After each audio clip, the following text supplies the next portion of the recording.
Hey, so I went and did this presentation at this Ethereum NYC event the other day, World of Apps.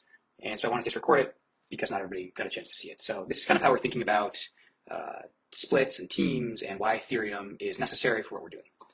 So real quick, when we started splits a few years ago, we built a number of these money Legos. So these are global neutral, super cheap financial infrastructure that run at gas. They're hosted on Ethereum.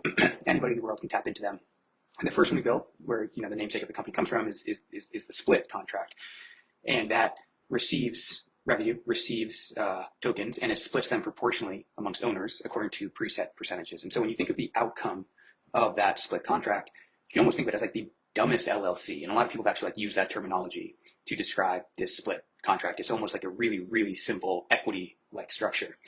And if you then compare that to an actual LLC, even though the outcome is fairly similar, the mechanics and the mechanism is wildly different, right? A split costs less than a penny to create. It runs autonomously. It's self-enforcing, right? And an LLC is obviously very, very different. That exists, in some filing cabinet in Delaware, California, or some state. And the reason that the outcome can be similar, but the mechanism can be so different is the foundation upon which each is built are drastically different. One is Ethereum, one is like the existing legal system. And so that's kind of like how we, when a split was kind of first created, how people were thinking about it. And really what resonated for us was kind of, or what we internalized was this idea that the foundation upon which something is built really, really matters, especially on a long time horizon. So anyways, fast forward a little bit, we had built a number of these different money Legos. We were embedded as part of this infrastructure for a bunch of different products. And we started receiving revenue. Our clients, our customers started receiving revenue. And we were asking them about, okay, like now what are problems that you're facing? And everybody found themselves, they kind of described a very similar situation that we ourselves were in. Right, which is if you are managing and you're receiving revenue today as a team on chain, you're often caught in this middle ground where it's either way too hard to use or it's too weak to trust. And so what we're building today is institutional grade banking that's instantly available to everyone in the world. And that's a pretty loaded sentence, so let's unpack that a little bit. So institutional grade banking allows you to move faster. It gives you peace of mind over your assets. It's easy to use. It's legible. You can understand who is receiving, who is paying, how funds are moving through the system. And when you're not actually using those funds, those assets, they're working for you, right? So they're growing. You're earning interest, you're earning yield on them. When we think of instantly available, that means there's no red tape, there's no application, there's no third party saying you are worthy or you aren't worthy of using our products. Anybody can use it. And available to everyone in the world, similarly, is regardless of size or where you're born or where you reside, you are welcome to use these products. They are credibly neutral, they're accessible, anybody can use them. And so building that would actually not be possible not using Ethereum. And we see that, right? We love using excellent products. We love Mercury. We use Mercury. And yet they're actively pulling back from the number of countries that they can support. We use Stripe. Again, we're very, very awesome products. And yet they're actively restricting the number of customers and the types of customers that they can support. And why is that? Because the foundation upon which this tool is built really matters, right? Ethereum is this open, neutral, global substrate. The other platforms upon which called Mercury and Stripe were built, they're not the same. And again, these startups building things, products are path dependent, and over a long period of time, that really, really matters. So this is what our goal is, right? We can't do that without Ethereum.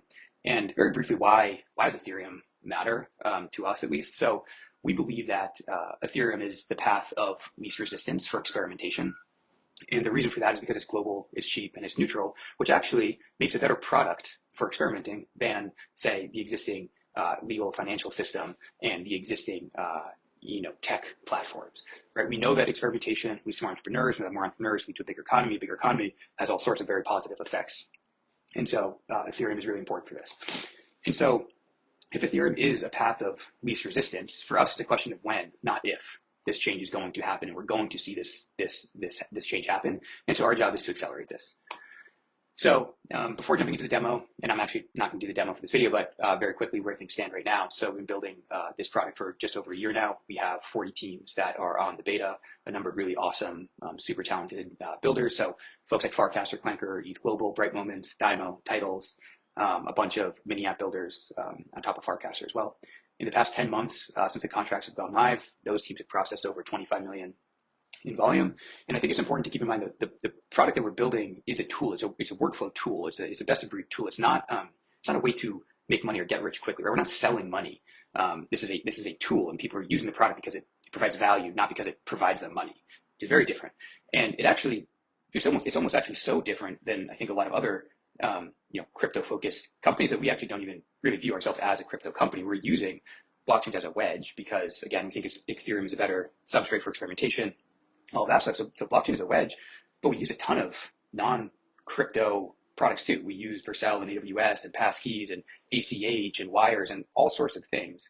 And I think that our goal, or I know that our goal, is to deliver the best possible customer experience. It's not to be a crypto company, right? Our goal is to serve our customers.